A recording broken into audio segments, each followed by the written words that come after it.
Good evening, everyone. Thank you all for joining today. My name is Philbert Tong. I am the Assistant Head of Product and Technology for ESG Matters Limited in Hong Kong. So just a little bit about ESG Matters. It was founded by Dr. Glenn Frommer, pioneer of sustainability and the ESG movement.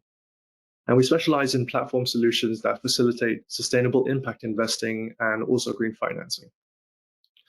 So for my upcoming presentation, I aim to provide a bit of background information on the ESG-driven need for electric vehicle and infrastructure adoption, the implications and policies, and potential challenges that we may face.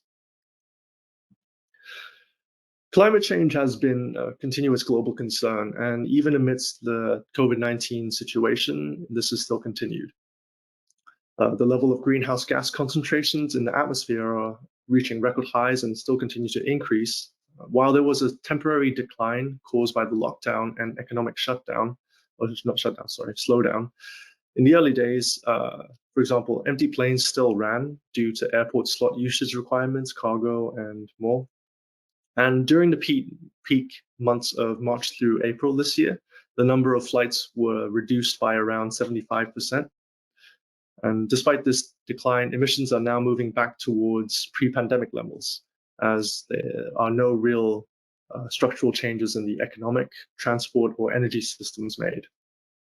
And this was presented by the United for Science, which is a multi-organization high-level compilation of the latest climate science information compiled by the WMO under the UN.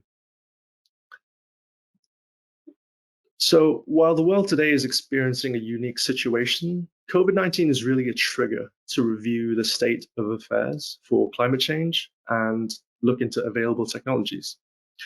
With new norms being adopted like masks, hand sanitizer use, social distancing, and more, it's time to define a new normal and to transition to a more people-centric smart city. Now, these illustrations that you see actually are visual representations of the flight paths of commercial aircraft.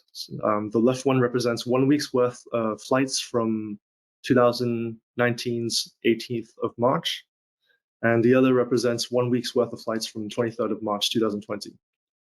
So as you can see, while there was an impact, there was still a significant amount of flights that were in operation. So with climate change, there are a lot of potential resulting impacts, such as weather,